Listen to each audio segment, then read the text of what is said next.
ආයමන්සලා මෙයාට කියපු දේ තමයි ෆස්ට් පේපර් එක පටන් ගන්නකොට පටන් ගන්නේ 31 ඉඳන් 50 වෙනකම්. හරිද? පුරුද්දක් විදියට අපි දැන් කරන්නේ ෆස්ට් පේපර් එකේ පුතේ 31 ඉඳන් 50 වෙනකම් කරලා ඊට පස්සේ තමයි 1 ඉඳන් 30ට එන්නේ. හරිද? නැත්තම් ඔයා එකපාරට විභාගෙට ගිහිල්ලා කරන්නේ පේපර් එක දීපු ගමන් 1 ඉඳන් කරගෙන යනවා. 1 ඉඳන් කරලා කමක් නැහැ. 21 ඉඳන් 30 වෙනකම් ටිකක් සංකීර්ණයිනේ වැඩේ. ඒත් ළමයා එතන හිර වෙනවා වැඩිපුර කාලයක් ගන්නවා ඒකට. ඒක නිසා තමයි මම යෝජනා කරන්නේ 31 ඉඳන් 50 වෙනකම් කරලා 1 ඉඳන් 30 වෙනකම් ඉන්න. එතකොට ඔයාලට යම් ප්‍රමාණයක කාල බැලන්ස් කර ගැනීමක් සහ ඔයාගේ මනස බැලන්ස් කර ගැනීමක් කරගන්න පුළුවන්. මම ප්‍රශ්න 20ක් ඉවරයි නේද කියලා. ඔව් 31 ඉඳන් කරන්න පුතේ. ඒක තමයි ලේසිම ක්‍රමය. 31 ඉඳන් යන්න කීයටද 50ට ඊට පස්සේ එන්න 50 1 ඉඳන් 31 වෙනකම්. හරිද? ඔය විදියට ඔයා පිළිවෙලට වැටි කරන්න පුතේ. හරි. අපි වැඩි පටන් ගමු එහෙනම්. බලමු. මෙන්න තියෙනවා. පහත ප්‍රකාශන අදාළ වන්නේ මූල්‍ය ගිණුම්කරණයටද කළමනාකරණ ගිණුම්කරණයටද යන්න දක්වන්න කියනවා. මේ ප්‍රකාශ අදාළ වෙන්නේ මූල්‍ය ගිණුම්කරණයටද කළමනාකරණ ගිණුම්කරණයටද. ගිණුම්කරණ ප්‍රමිත හා සංකල්ප. එතකොට මේ ප්‍රමිත හා සංකල්ප දැන් ඔයා ටිකකින් උත්තර දාගෙන යන්න. ප්‍රමිත හා සංකල්පයේ කෙලින්ම අදාළ වෙන්නේ මූල්‍ය ගිණුම්කරණයට. මෙයා මූල්‍ය. පුරෝකතන තොරතුරු යොදා ගැනීම අන්න කළමනාකරණ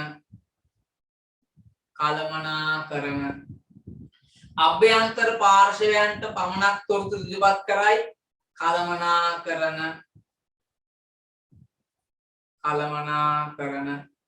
ගිණුම් කරන කාල පරිච්ඡේදයක් සඳහා තොරතුරු ඉදිරිපත් කරයි මූල්‍ය. ඒතර එදත් මම කිව්වා මේ එකකට පුතේ එක ලකුණ ගානේ තමයි ඔයාට ඔය ලකුණු 4 ලැබෙන්නේ. එකක් වැරදුනොත් ලකුණු 3යි. දෙකක් නම් ලකුණු 2යි. හරිද? පහත එක් ගනුදෙනුව සටහන් කිරීමට දාන මූලික ලියවිලි දක්වන්න. ණයගැති පාලන ගිණුමේ ආරම්භක ශේෂය. ණයගැති පාලන ගිණුමේ ආරම්භක ශේෂය ජර්නල් වවුචරය. ඇයි ජර්නල් වවුචරය දක්වන්නේ? ආරම්භක ශේෂ දාන්නේ පුදු ජර්නලේ. එහෙනම් ජර්නල් වවුචරය. මෝටර රථයක් ව්‍යාපාරයේ ප්‍රයෝජනීය සඳහා ණයට ගැනීම ජර්නල් වවුචරය. ණයට විකුණු භාණ්ඩ තොගයක් ආපසු එවීම. ණයට වික්ක භාණ්ඩ තොගයක් ආපසු එවීම පුතේ බැර පත. ණයට මිලදීගත් භාණ්ඩ තොගයක් හරවා යැවීම. ණයට ගත්ත භාණ්ඩ හරවා යවද්දී අන්න අපි කියන මොකක්ද? හර පත. අනිද? හරි. ඔන්න ඒ ටික හරි. ඊට පස්සේ 33 පහත එක් ගිණුම් වත්කම් වගකීම් හිමිකම් ආදායම් වියදම් ලෙස වර්ග කර දක්වන්න. ශ්‍රයවෙන් කිරීම වත්කම් ගිණුමක්. මෙයා වත්කම් ගිණුමක්. ප්‍රත්‍යාගරණ සංචිතය හිමිකම් ගිණුමක්. ඔයා උත්තර දාන්න පුතේ. මෙයා හිමිකම් ගිණුමක්. මම හිතනවා ඔය කරලා ඇති කියලා. උපචිත විදුලිය වගකීම් ගිණුම බොල් ණය වියදම්. ඉතින් අද කියන්නේ හානි කරන අලාභ. හරිද? හානි කරන අලාභ මොන ගිණුමක්ද? වියදම් ගිණුමක්. හරිද? හානි කරන ලාභ වියදම් ගිණුමක්. හරි නේද? හරි දැන් ඔයා කරලා ඇති. හරි වැරදි දාගන්න ඉක්මනින්. හරි? අඩුපාඩු වෙනවා අඩුපාඩු හදාගන්න. නැත්තම් ඔහොම උත්තර ලියාගන්න ඕනේ. 34 පහත දැක්වෙන ප්‍රකාශ සත්‍යද අසත්‍යද යන්න අන්වයා ගන්න. මේවා සත්‍යද අසත්‍යද? ණය හිමියෙකුට මුදල් ලබා දුන් විට හිමිකම අඩු වේ කියනවා. අසත්‍යය නේද ළමයි? ණය හිමියෙකුට මුදල් දුන්නම හිමිකම නෙමෙයි අඩු වෙන්නේ වගකීමනේ. ණයගැතියෙකුගෙන් මුදල් ලද විට හිමිකම වැඩි වේ. ඒත් අසත්‍යයි. අසත්‍යයි. හවුල්කරුවෙක් සපයා ඇති ණය සඳහා පොලී ගෙවුවට වර්ෂයේ ලාභය අඩු වේ. හවුල්කරුවෙක් සපයා ඇති ණය සඳහා පොලී ගෙවූ විට වර්ෂයේ ලාභය අඩු වේ. ඒක සත්‍යයි. ඒක සත්‍යයි. ඇයි ඒක සත්‍යයක් වෙන්නේ? ණය පොලිය කියන්නේ වියදමක්. එහෙනම් ඒක සත්‍යයි. ඒක සත්‍යයි. සාමාන්‍ය කොටස්කරුවන්ට ලාභය ගෙවූ විට වර්ෂයේ ලාභය අඩු වේ. ඔන්න ඔය ගැන පුතේ මොකද කියන්නේ? දැන් කලින් ටික නම් අපිට ගේමක් නැහැ. සාමාන්‍ය කොටස්කරුවන්ට ලාභාංශ ගෙවන විට අපේ ලාභයට මොකද වෙන්නේ? ලාභය අඩු වෙනවද වැඩි වෙනවද? දෙන්න උත්තරයක්. ලාභයට මොකද පුතේ වෙන්නේ? ලාභය වැඩි වෙනවද අඩු වෙනවද? මොකද වෙන්නේ? බලපෑමක් නැහැ නේද? වෙනස් නොවේ. එහෙනම් අසත්‍යයි. මෙයා අසත්‍යයි. මෙයා අසත්‍යයි නේද? එයා අසත්‍යයි.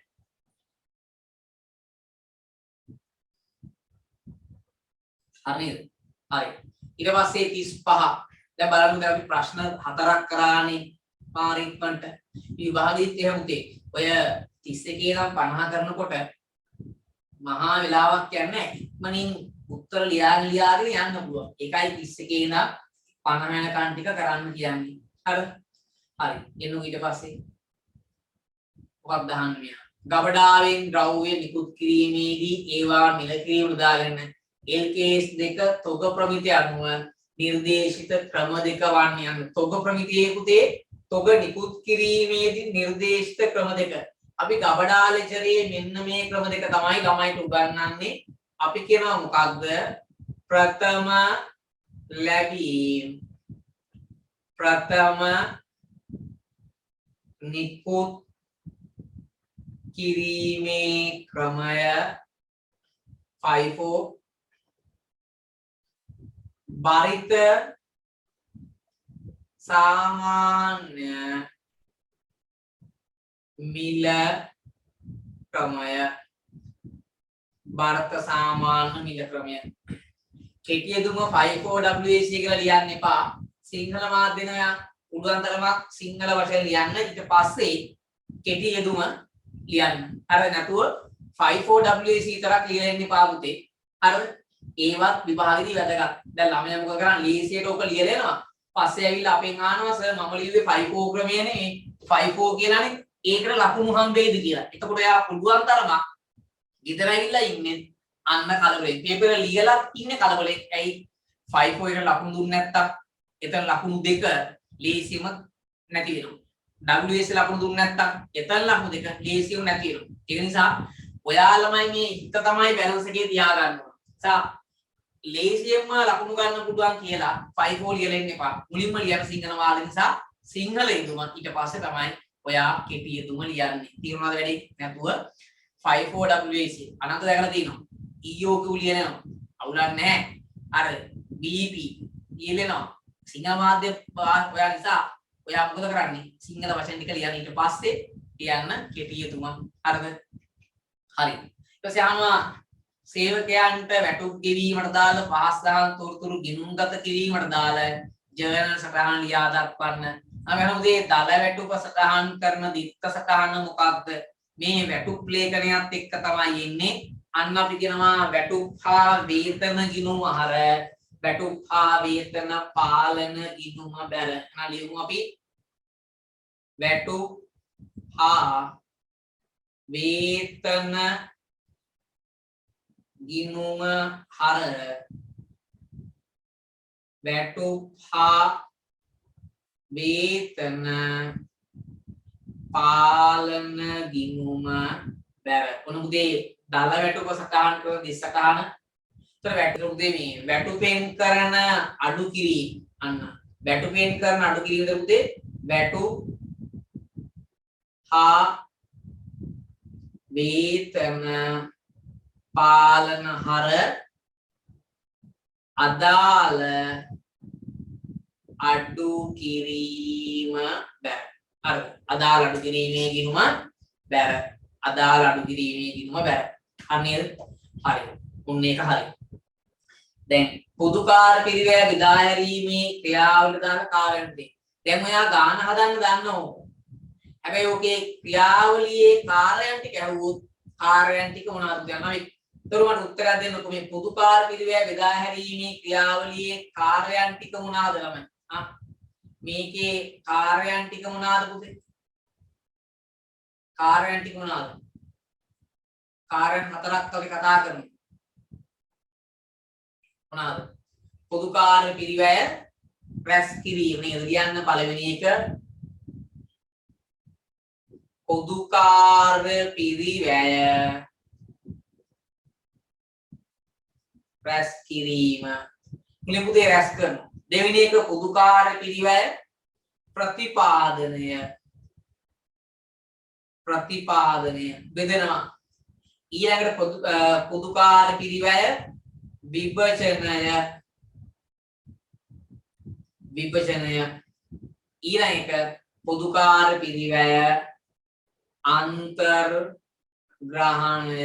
මෙන්න මේ ක්‍රියාවලිය අපි කතා කරලා තමයි මුලින්ම පොඩි කතා කරලා තමයි පුතේ විභජන පත්‍රිකාව හදන්නේ.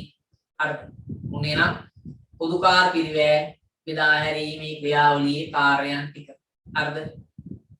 ඊට පස්සේ පිළිවෙල පරිමාණ විශ්ලේෂණ දාල සංවේදීතා විශ්ලේෂණය දෙමින් මේ අපි කතා කරන දරුවෝ සංවේදීතා විශ්ලේෂණය. මේ සංවේදීතා විශ්ලේෂණය කියන්නේ විචල්යකට සාපේක්ෂව අනිකුත් මේ පිළිවෙල පරිමාණ විශ්ලේෂණේ කොහොමද වෙනස් වෙන්නේ කියලා. එක විචල්යකට සාපේක්ෂව. ඒතර පහද දැක්වෙන වෙනස් වීම වලට දාල වගුව පුරවන්න. වැඩි වේද අඩු වේද වෙනස් නොවේද? දැන් විකුණුම් මිල අඩුවීම විකුණුම් මිල අඩු වෙනකොට අපේ සමස්ත දායකයට මොකද වෙන්නේ? අන්න සමස්ත දායකය උදේ විකුණුම් මිල අඩු වෙනකොට ඒකක දායකය අඩු වෙනවා. සමස්ත දායකයාත් ඉතින් මොකද වෙන්නේ? අඩු වෙනවා. සමස්ත දායකය අඩු වෙනවා කියන්නේ ලාභයක් මොකද වෙන්නේ?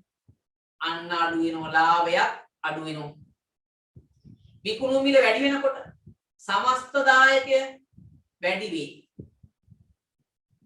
ලාභය වැඩි වේ.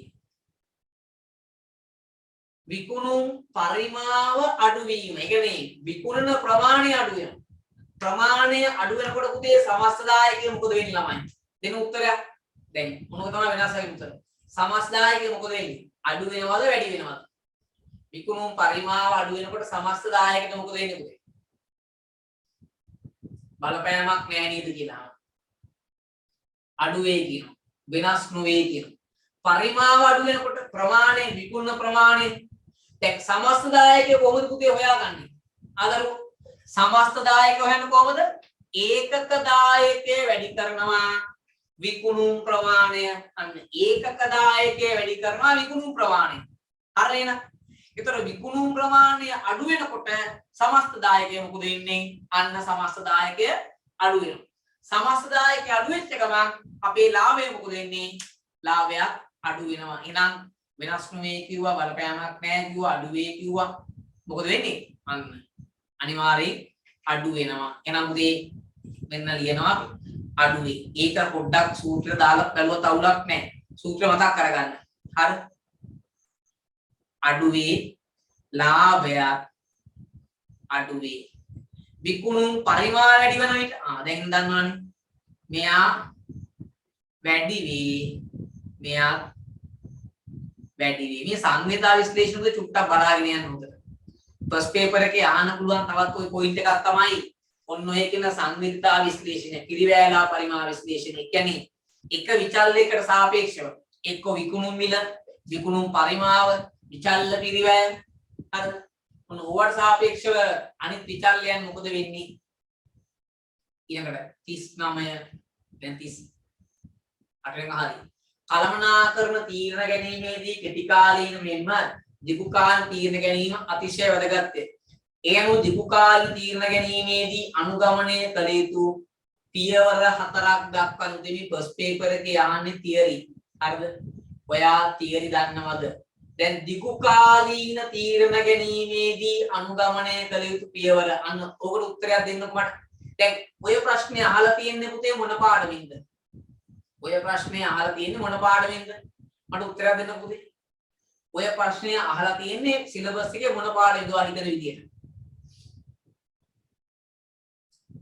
ආයෝජන තීරණ අනිවාර්යයෙන් 16 වන පාඩම අන්තිම පාඩම ආයෝජන තීරණ.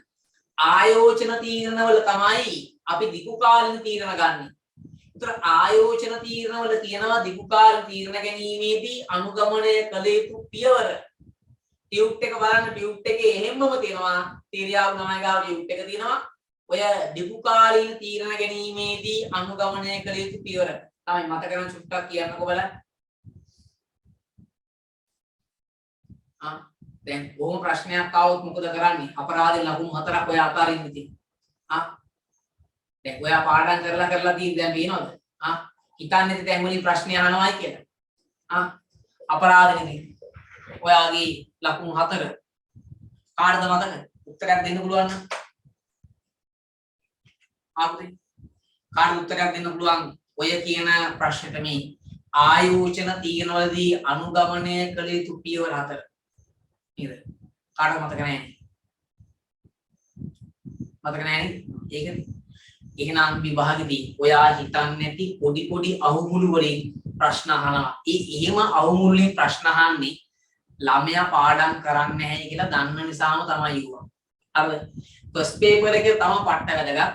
ඒක නිසා තාමත් ඔයා මොන වගේ පොඩි කෑලි අමතක කරලා තියෙනවා නම් ටියුට් එකේ සමහර දේවල් අතහැරලා පාඩම් කරන මේක ඉන්නේ නැහැ කියලා නෑ මේක එනවා කියලා හිතලා ආයි පාරක් පාඩම් කරන්න. හරිද? මේ වලින් ගන්න පුළුවන් පාඩම එක තමයි. දැන් ඔය පාඩම අද ඉගෙනගෙන විභාගෙට ගිහිල්ලා වෙන කියන්නේ පාණී සර් ටියුට් එකේ පොඩි කෑල්ලක් තිබ්බම ඒක බල්ලා ගියේ නෑ අපරාධේ. ඒක ෂෝක් කරනකොට ලියා ගන්න පුළුවන් බැලුවා නම් කියලා. එහෙම ගොඩක් අයට ඉකෝන් BS කියලා හිතිච්ච වාගාන අනන්ත වෙන්නේ නැති. හරිද? ඒක නිසා ඔයාටත් එහෙම හිතෙන්නේ නැති වෙන්න ඔය ටියුට් වල තියෙන පොඩි කෑලි එන්නේ නැහැයි කියලා හිතලා ඔයා අතරන කෑලි ටික උදේ එනවයි කියලා හිතලා වෙනස චුට්ටක් පාඩම් කරන්න. අර සමහර ඒවා නෑ මේ වැඩක් නැහැ කියලා අනිවාර්යෙන් අතාරිනවා. අන්න ඒවම සමහර විට අපේ හොඳ වෙලාවට විභාගෙට එන්න පුළුවන්. දැන් ඔන්න ඕක ආවා ඉතින් ඔක ලකුණු 4ක් නේ අපරාධනේ. ඔක නැති වෙච්ච ගමන් ඔය 96න් ලියන්නේ නේද? ඔය වගේ තමයි ඔය වගේ ප්‍රශ්න දෙක තුනක් ආවොත් මොකද කරන්නේ? ලකුණු 12ක් නාස්ති වෙන අපරාධ. ඒක නිකම් ඔයාගෙන් දුරස් වෙනසකට. ඒ නිසා තීර ටියුට් එක මුදේ ආයි පාරක් හොඳට බලන්න. ඒ පොඩි අපි දැන් අමතක කරනවා නම් ඒවා ආයි පාරක් බලන්න. මේක උන්න වඩුඳු මට්ටුවක් ඔයා කරපු වැරදි ටික ආයි පාරක් නිවැරදි කරගන්නත් එක්ක විභාගයට යන්න කලින්. හරි පුතේ. මොනවාද අවස්ථා කියන්න පළවෙනි එක විකල්ප ආයෝජන හඳුනා ගැනීම. පළවෙනි එක තමයි විකල්ප ආයෝජන හඳුනා ගැනීම. පළවෙනි එක විකල්ප ආයෝජන හඳුනා ගැනීම. ඒතර දෙවෙනි එක තමයි විකල්ප ආයෝජන සඳහා මුදල් ප්‍රවාහ මුදල් ලැබෙන මාර්ග ඇස්තමේන්තු කිරීම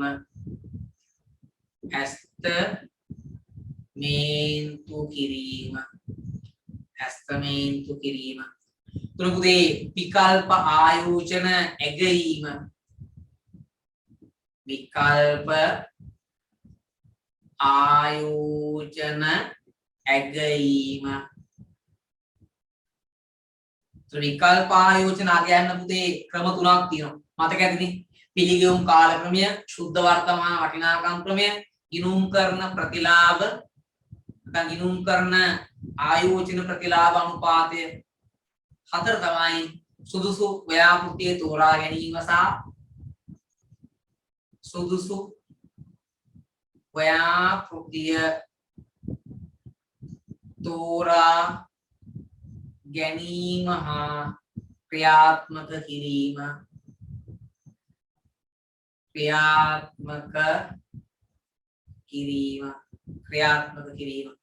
සුදුසු ව්‍යාපෘතිය තෝරා ගැනීම හා ක්‍රියාත්මක කිරීම. මොන පුතේ?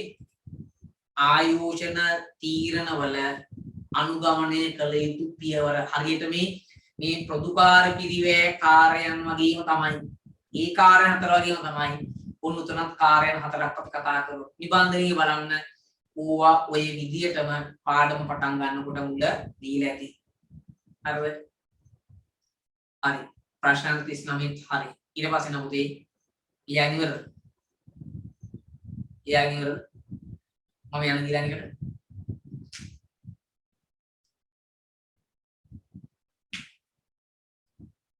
තමයි ඊයන් ඉවරයි නේද? හරිද?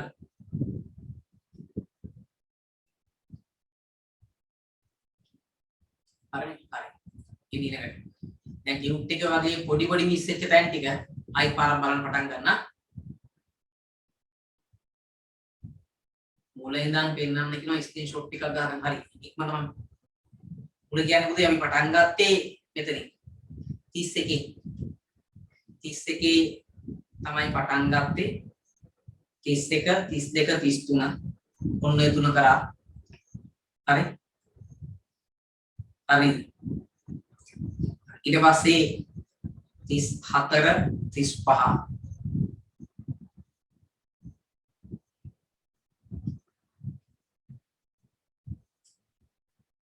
36 37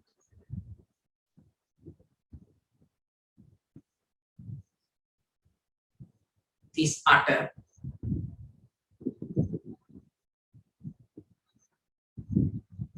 39 දැන් කරේ හරි එන්නේ ඊට පස්සේ ප්‍රභා සමාගමට අදාළ නවයන්ත්‍රයක් මිලදී ගැනීමට කටයුතු කළ යුතු ඇත. පහත් වෘතුන් ඊට අදාළ වේ කියලා පුතේ ඔයාට විස්තර දීලා. අපි කියනවා මූලික ආයෝජනය හා හරි මූලික ආයෝජනය හා මුදල් ගලා යෑම හා මුදල් ගලා යෑම ප්‍රවාහ ගණනය කරන්න. දැන් අපි අහන පුතේ මේ මූලික ආයෝජනය තර මූලික ආයෝජනය කීයක්ද වෙන්නේ?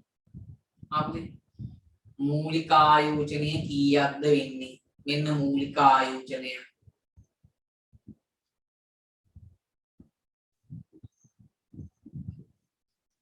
මූලික ආයෝජනය පවතින යන්ත්‍රයේ පිරිවැය අදාළ නැහැ. නව යන්ත්‍රයේ ගැනුම් මිල 5,50,000ක් වෙනවා. නව යන්ත්‍රයේ ගැනුම් මිල. පැරණි යන්ත්‍රයේ අපේක්ෂිත විකුණුම් මිල තියෙනවා 1,10,000යි.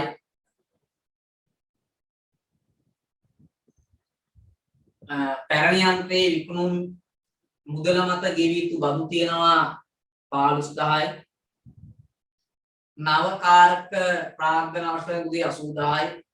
නව යන්ත්‍රයේ සවිකිරීමේ වියදම තියෙනවා 35යි. තියෙන ගන්නවා අපි සවිකිරීමේ වියදම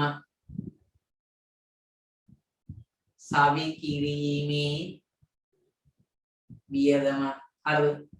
එතකොට මේ 5,50,000ක් මූලික ආයෝජනය තරලා තියෙනවා. හරි. ඊට පස්සේ සවිකිරීම තරලා තියෙනවා.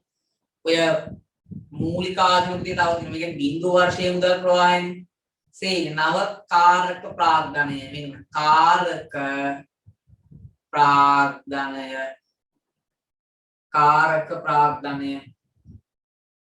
ප්‍රාග්ධනය කීයක්ද වෙන්නේ? 80,000යි.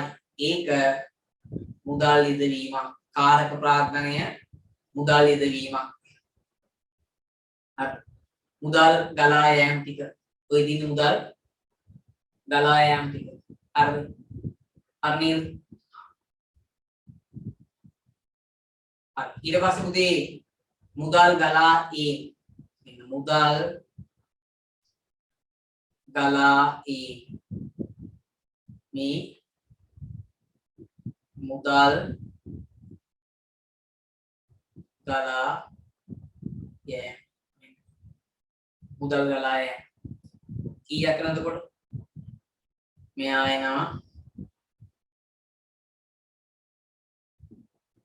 0.0.0.0.5යි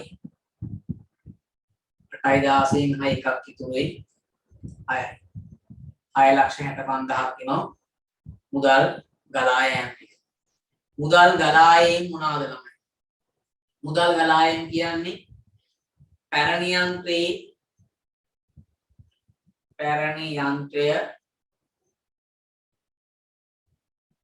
විකුණුම් මිල 1,10,000යි. පැරණි යන්ත්‍රයේ විකුණුම් මිල 1,10,000යි. ඒ මත ගෙවිය යුතු බදු. ඒ මත බදු. එතන උදේ සුද්ධ ගාන කීයද මෙතන? 15,000 ගියාම අන්න එනවා කීයක්ද? 95,000. මෙන්න පුතේ මුදල් ගලා යාම සහ මුදල් ගලා දීම. පැහැදිලිද? ගෙවිය යුතු බදු මුදල් ගලා යාම නොවේද? තමයි. ඒක මේ මම ගත්තේ යන්ත්‍රයත් එක්ක. හේතු පුතේ අර පරණ යන්ත්‍රය විකුණනකොට ඕක ළමයි ඇත්තට වෙලා තියෙන්නේ මේ ලැබෙන මුදලින් කරන ගෙවීමක් පුතේ. මේ පැරණි යන්ත්‍රයේ විකුණු මුදල මතට ගෙවිය යුතු බදු මුදලනේ. ඒතර මේ අතර සුද්ධ මුදලක් තමයි අපිට ලැබෙන්නේ 95,000. නැතුව 1,10,000ක් අරගෙන 15,000ක් අපි ගෙවන්නේ නෑ. හරිද? ඒකයි මෙහෙම ගත්තේ. දැන් මේ සවි කිරීමේ වියදම නම් ගෙවනවා. කාරක ප්‍රාග්ධනය ගෙවනවා. මූලික ආයෝජනය ගෙවනවා. හැබැයි මේ මුදල් ගලායම කියනකොට පුතේ සුද්ධ ගාණක් තමයි අපිට ලැබෙන්නේ. හරි? ඒකයි මුදල් ගලා යාම වලට ඔය 15,000 දාන්න නැතුව මුදල් ගලා යාම වල විකුණුම් මිලෙන් බද්ද අඩු කරලා පෙන්නුවේ. හරි? ඊට පස්සේ යන මූලික ආයෝජනයේ සුද්ධ මුදල් ප්‍රවාහය අන්න මුදල් ගලා යාම මුතේ 6,65,000. මුදල් ගලා යාම 6,65,000. මුදල් ගලා ඒම 95,000. මේ දෙන්න අතර පුතේ දැන් වෙනස කීයක් නේද? 0.0.0 10යි. අපයන් පහක් ගියාම 0යි 16න් 9ක් ගියාම 7යි. අන්න 5ක් යනවා. මූලික ආයෝජනයේ සුද්ධ මුදල් ප්‍රවාහය කීයද පුතේ? 5,70,000ක් විදියට. බලන්න 5,70,000ක් විදියට එනවා. හරිද? හරි. එතන මේ එක කෑල්ලකට ලකුණු 2යි. මෙයාට 2යි, මෙයාට 2යි. කොහොම තමයි ලකුණු 4 සෙට් වෙන්නේ. හරිද? හරි. අපි ඉක්මනින් හදාගෙන යමු. ඔයා අඩුපාඩු තියෙනවා හදාන්න තියෙන විභාගයේදී පේපර් එක පොඩ්ඩක් අයිත් පාරක් ඒක කරුගිය බලාගන්න නැත්නම් අයිත් පාරක් කෙරෙන්න ඕන. හවුල් ව්‍යාපාරයක මූල තත්ත්ව ප්‍රකාශනයේ හිමිකම යටතේ ඉදිරිපත් කරන අයිටම දෙකක් සඳහන් කරන්නේ හිමිකම යටතේ ඉදිරිපත් කරන අයිටම දෙකක්. මොනවාද මේ හිමිකම යටතේ ඉදිරිපත් කරන අයිටම පුතේ? දෙන්න උත්තර. හිමිකම යටතේ මොනවාද අපි ඉදිරිපත් කරන අයිටම? කාටද මතකද? හවුල් ව්‍යාපාරයක හිමිකම යටතේ ඉදිරිපත් කරන අයිටම මොනවාද පුතේ? උත්තර දෙන්නකෝ.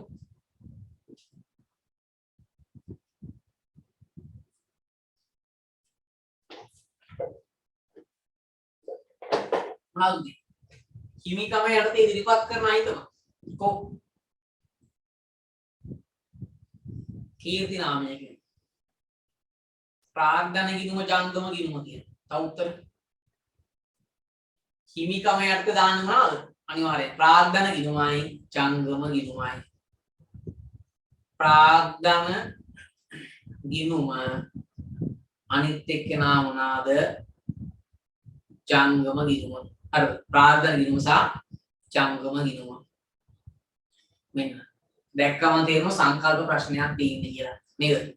අරලිය පොදු සමාගම කියන මොකක්ද පුතේ? මොන සංකල්පයේද? ව්‍යාපාර ඒකක සංකල්පය. එහෙම නේද? ව්‍යාපාර ඒකක සංකල්පය 2021 3.31න් කාලච්ඡේද C මූල්‍ය මිනුම් D ආදායමින් වියදම අඩු කරනවා නම් මොකක්ද? ගැලපුම්ද උපලබ්ධිද විචක්ෂණද මොකක්ද පුතේ? ගැලපුම්. ගැලපුම්. අර දැන් අපි ඕව පන්තියේ ඊතරම් කරලා තියෙන්නේ. MCQ අඩුම තරමේ සමීප මේ සංකල්ප වල ප්‍රශ්න 200ක් 250ක්වත් ඔක්කොම ඉතුරු කරලා ඇති ළමයි. අර ඒක දැක්ක ගමන් දැන් මතක් වෙන්න ඕන මොනවාද මේ සංකල්ප හතර කියන්නේ. මේ රුධිරණ A ව්‍යාපාර ඒකක සංකල්පය B කාලච්ඡේද සංකල්පය C මූල්‍ය මිනුම් සංකල්පය D ගැලපුම් සංකල්පය.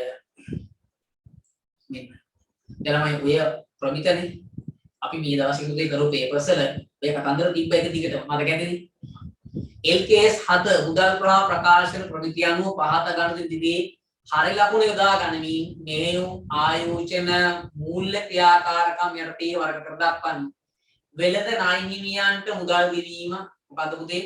මෙහෙයුම් මෝටරයක් අත්පිට මුදලට ගැනීම මොකද්ද පුතේ? ආයෝජන මූල්‍ය කල්පතු වාරික ගෙවීම. ඕක මතක තියාගන්න දැන් අහන ප්‍රශ්නයක් මොකද? මූල්‍ය ක්‍රියාකාරකම් සාමාන්‍ය කොටස් සඳහා ලාභාංශ ලැබීම අන්න ආයෝජන ලාභාංශ ලැබීම ආයෝජන 44 දීපල පිළිවෙත සහ උපකරණ වලට දාලව පොදු ජර්නල් එක සටහන් කරන ගණිත හෝ සිද්ධි හතරක් තිබුවා. අපි පන්ති කතා කරගෙන ඉන්නු ගැදතරම් මොකක්ද? දීපල පිළිවෙත උපකරණ අයට ගැනුම්. දීපල පිළිවෙත උපකරණ ණයට ගැනුම්. දීපල පිළිවෙත උපකරණ ණයට විකුණු. දීපල පිළිවෙත උපකරණ ප්‍රත්‍යාගනනය කිරීම. තවුනක්ද? දීපල පිළිවෙත උපකරණ ඉවත් කිරීම. දීපල පිළිවෙත උපකරණ ඉවත් කිරීම. ක්ෂය කිරීම ගන්නත් පුළුවන්. අර කිසි අවුලක් නැහැ. ඔය දාන උත්තර හරියක්. SLF RS 16 කල්පතු ප්‍රමිතිය බලපවත්තන දිනය කුමක්ද? හරිද? එතකොට මේ ප්‍රමිතිය පුතේ බලාත්මක කරන්න කිව්වේ 2019 1 දින සිට. හරිද? 2019 1 දින සිට තමයි ඔය ප්‍රමිතිය බලාත්මක කරේ. එතකොට ඔහුදී 19 20 කියන පේපර්ස් දෙකේ තිබ්බා. 21 පේපර් එකේ තියෙන මුතු. කල්බද්දක් යන්න නිර්වචනය කරන්න. අන්න දැන් කාර්ද මතක කල්බද්දක් යන්න නිර්වචනය කරන්න. SLF RS 16 අනුව කල්බද්දක් යන්න නිර්වචනය කරන්න කාර්ද මතක පුතේ. කාර්ද මතක කල්බද්දක් කියන එක මොකක්ද? නිර්වචනය මතක. ප්‍රමුද වියුට් එකේ කල්බද්දක නිර්වචනය ඇති. දැන් සමහර ළමයින්ට කලින් දවසේ තිබිච්ච වීඩියෝස් වල මේ පාඩම් වලට එන්න බැරි නිසා පේපර්ස් තුනෙන් පුතේ එක පේපරේ වීඩියෝ එක මාගාව දැන් නැහැ. ඊයේ කරපු එකේ වීඩියෝ එක පුතේ මම දාලා තියෙනවා. ඔයාලට බලන්න පුළුවන්. කලින් දවසේ කරා පේපර් එකක් ඒකේ වීඩියෝ පුතේ දැන් හදලා තියෙන්නේ. ඒක අතරට දාන්න. හරි. ඔය සමහර ළමයි සම්බන්ධ වෙන්න බැරි නිසා මේකත් හදලා දාන්න. ඔයා ඔය නිසා උලන්නේ නැහැ දැන්. ඔයාට ඕන නම් පස්වස් කරේ බලන්න පුළුවන්. හරි. නිර්වචනය මතකද? පාර්ශ්ව දෙකක් අතර වත්කමක් කුලිය දීම සම්බන්ධයෙන් දියුසුමක් නේද අහන්න. ආරම්භක ශේෂය එනවද? ආරම්භක ශේෂය එනවා දාහි ලියන්න ඉපෑ මට ගණිතනුවක් නෙමෙයි. හරි. ආරම්භයේ මේ අහන්නේ මේ කලිකට අහන්නේද? 44 මේ අහන්නේ. ආරම්භක ශේෂය ලියන්න එපා. ඒ ගණිතනුවක් නෝන නිසා. හරි. කල්බද්දක් ළමයි අපි එහෙම කියනවද? එකම වූ කාල පරිච්ඡේදයක් සඳහා වත්කමක් භාවිතා කිරීමේ අයිතිය කිසියම් ප්‍රතිෂ්ඨාවක් මත පවරා දීම සඳහා ගනු ලබන එකගතාවයක් කියන මොකක්ද? කල්බද්දක්. ඔය කල්බද්ද කියන එක පුතේ අපිට සෙට් වෙන එක ලියලා හරියන්නේ නැහැ. ප්‍රමිතයේ තියෙන එක තමයි ලියන්න ඕන. පැහැදිලිද? කල්බද්දේ නිර්වචනය ප්‍රමිතයේ තියෙන එක ලියන්න ඕන නැතුව අපිට සෙට් මේ වලින් වල ලකුණු හම්බෙන්නේ නැහැ. ප්‍රමිතවල අනිවාර්යෙන් කපලා දානවම තමයි. පැහැදිලිද? හරි පුතේ. එහෙනම් අපි ලියමු මෙන්න කල්බද්ධක නිර්වචනය. දැන් බලන්න. දැන් ඕකත් එක්කල පුතේ ලකුණු 4යි 4යි ලකුණු 8 අපේ යටින් ගිලිහෙනවා. හරිද? මම කිව්වා වගේම ලකුණු 8ක් ගිලිහෙනවා. ඔයා දන්න කියන 8. ඔයාට කරගන්න පුළුවන් 8. අපරාධෙනේ. නොදන්නව නම් අවුලක් නැහැ. දාන අමාරුයි, පට්ට සංකීර්ණයි. එහෙනම් අවුලක් නැහැ. මේ දන්න කියන පාඩම් කරන්න පුළුවන් ටියුට් එකේ තිබ්බ මම එන්නේ නැහැ කියලා අතෑර දාපු දේවල්. ඉතින් අපරාධෙනේ. මම කිව්වාගේ ওই ප්‍රශ්න 4ක් ගියොත් ළමයි ඔයාට හිතේ අයියෝ අපරාධ නේද කියලා. හරි. මේ එන්න ලේසියෙන් කොට දාන්න පුළුවන් පේපර් එක මම ඊළඟ අමාරු කරගත්ත නේද කියලා තියෙනවා. දැන් එහෙම දාන්න නැතුව ළමයිව බලන්නේ නැති නිසාම තමයි. ඔයාටම දෙන පාඩම තමයි මේකේ. ඔයා මේ හැම නිර්වචනයක් පුළුවන් තරම් උපරිමයෙන් බලලා කරලා පාඩම් කරලා යන්න කිසිම දෙයක් අතාරින්න එපා. හරිද? හරි. අපි යමුනම් ලියමුනම් එකඟ වූ කාල පරිච්ඡේදයක් සඳහා යන උදේ. එකඟ වූ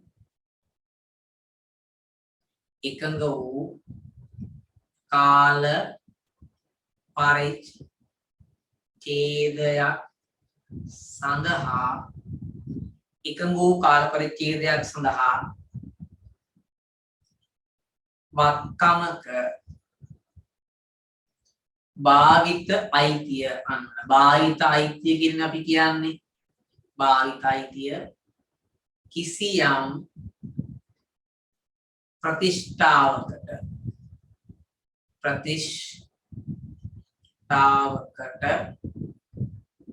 පවරා දීම සඳහා ඇති කර ගනු ලබන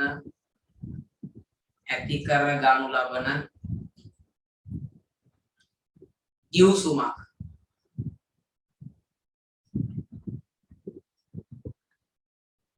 කල්බද්ධක් වේ. ඇති කර ගනු ලබන ගිවිසුමක් කල්බද්ධක් වේ. හරිද? ඇති කර ගනු ලබන ගිවිසුමක් කල්බද්ධක් වේ. අර ඔයා දාලා තියෙන හරියට ඔයා දන්නවා පාර්ශ්ව දෙකක් අතර වක්කමක් පොලිදීම සම්බන්ධයෙන් ගිවිසුමක් නේද කියන එක. හැබැයි ඒකට අර accounting term ටික සෙට් වුනේ නැත්තම් වැරදි. හරි. ගිණුම් කරන වචන ටික එන්න ඕන. අර දෙලියාගත්තොත් 46 වරන්. මොකක්ද කියන්නේ?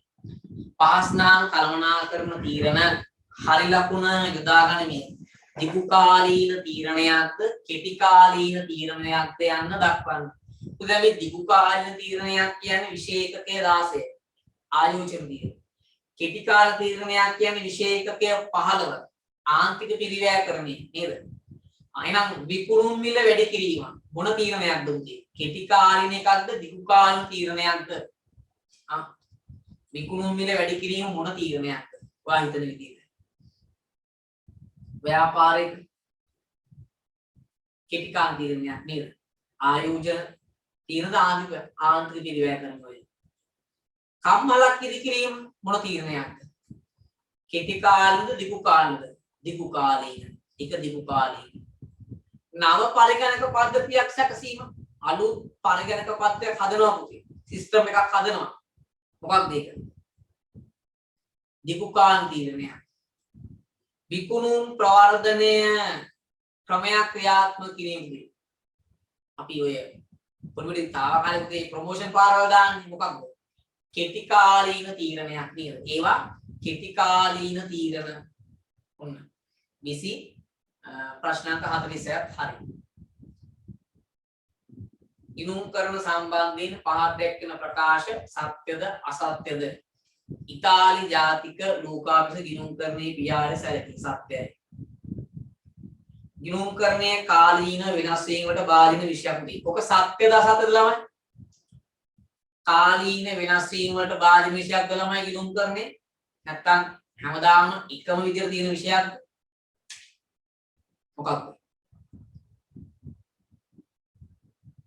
සත්‍යයි.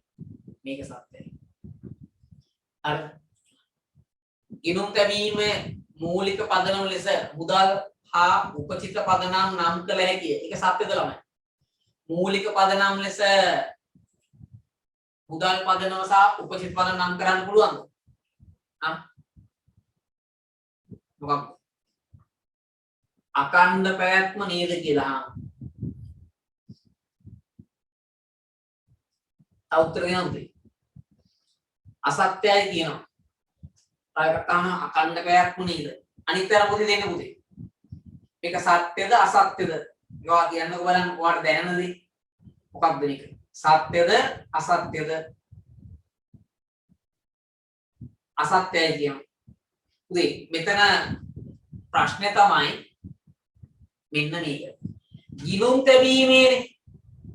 ගිණුම් තැබීමේ මූලික පදනම ලෙස මුදල් පදනම හා උපචිත පදනම තමයි අපි පාවිච්චි කරන්නේ. සත්‍යයි. අරක තමයි මූලික උපකල්පනය. අකණ්ඩ පැවැත්ම තමයි උපකල්පනය.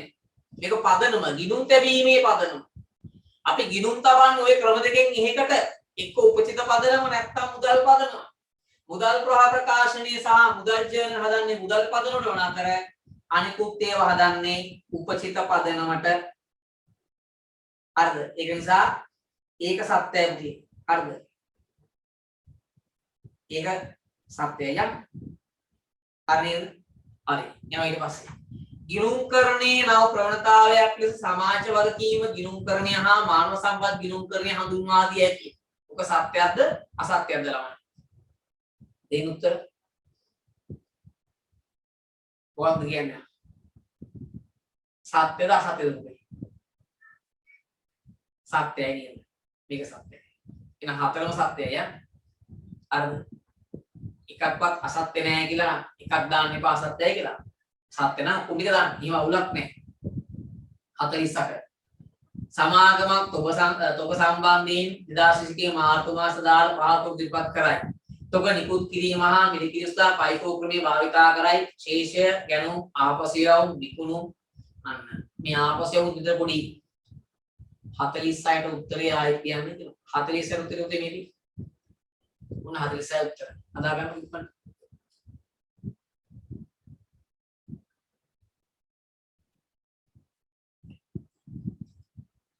හරි.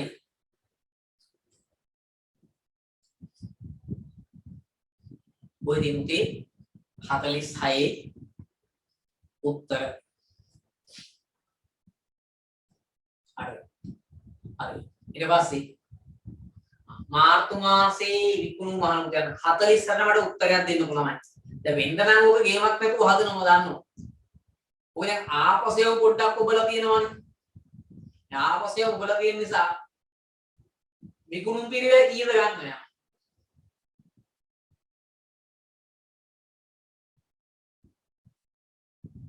විකුණු පිරිවෙල කීයද ඉන්නේ? මේ 3000 නේ පුතේ. 3000 තමයි අපේ විකුණුම් තමයි නිකුත් කිරීම. විකුණුම් තමයි මොකක්ද? නිකුත් කිරීම. ඒතර 3000 ගන්නවා ආරම්භක ශේෂය 2000 වැඩි කරනවා 50න්. කීයක් වෙනවද? ලක්ෂයක්. ඉතින් මදිපාරුනේ මෙන්න මේ 3000න් 1000ක් ඉල්ල ගන්නවා වැඩි කරනවා 60න් කීයක් වෙනවද?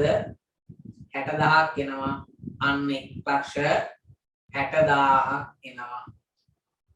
1,60,000ක් එනවා. මාර්තු 31 දිනට අවසන් තොගේ වටිනාකම අහනවා කීයක්ද? ඒතර අවසන් තොගේ වටිනාකම කීයද පුතේ? දැන් මාගාව 2000යි 3000යි ඔක්කොම 5000ක් තියෙනවා. 5000න් 500ක් ආපහු යවලා තියෙනවා. දැන් තියෙන්නේ පුතේ 4500යි. 4500න් අන්න 3000ක් අපි නිකුත් කරාම මට සෙට් වෙන්නේ කීයද? 1500. එහෙනම් 1500 ඉතුරු වෙන්න ඕන අන්තිමේට ආපිය වල ඉන්නේ. ඒතර අන්තිමේට ඇවිල්ලා තියෙනවා 3060 ගානේ. එහෙනම් අන්න ඔය 1560න් වැඩි කරාම කීයක් එනවද? 90000ක් එනවා. හරි 1560න් වැඩි කරාම කීයද? 90000ක් එනවා. හරි. ගන්න උත්තරේ එකම ගානට ලියා ගන්න. හරි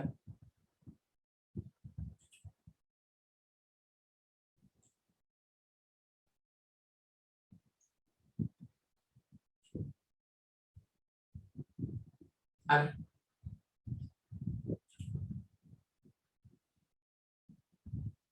ඊට පස්සේ බලන්න සීමා සහිත සමාගම පාස්නම් කොටස් නිකුත් කිරීම පැහැදිලි කරන්න දෙයි. හිමිකම් නිකුතුව පැහැදිලි කරන්න දෙන්න. දැන් හිමිකම් නිකුතුව කියන්නේ මොකක්ද? කියන්නේ සමාගමේ දැනට සිටින කොටස්කරුවන්ට ඔවුන් දැනට කොටස් මිලදීගෙන ඇති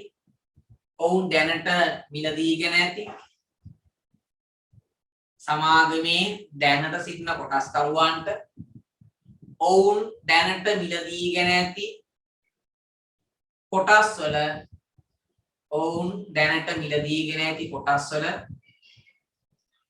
යම්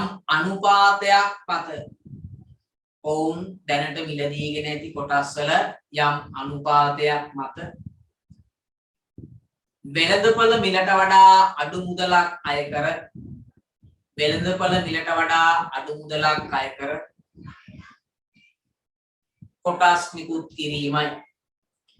වෙළඳපොළ මිලට වඩා අඩු මුදලක් අය කර කොටස් නිකුත් කිරීමයි. හරිද? මොන උදේ අපි කියන හිමිකම් නිකුතුව. හරිද? මොන හිමිකම් නිකුතුව. හරිද? උන් එක හරි. සංචිත ප්‍රාග්ධන්ත කිරීම ඊට පස්සේ අහනවා. හරිද? අහනවා සංචිත ප්‍රාග්ධන්ත කිරීම. මොකක්ද මේ සංචිත ප්‍රාග්ධන්ත කරනවා කියන්නේ? අපි කියන උදේ ප්‍රසාද කොටස් නිකුත් කරනවායි කියලා උකට. මතක ඇතිනේ.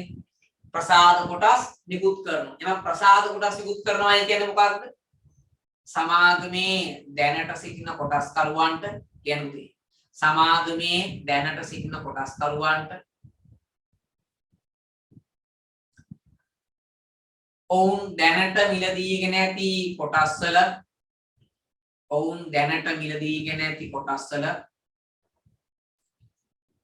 යම් අනුපාතයක් මත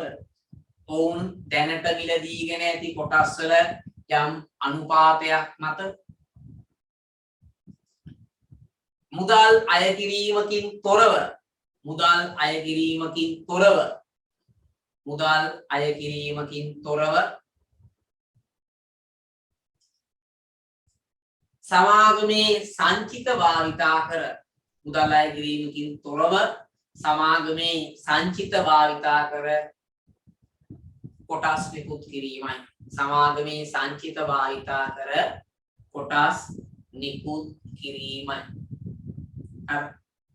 සමාගමේ සංචිත භාවිතා කර කොටස් නිකුත් කිරීමයි.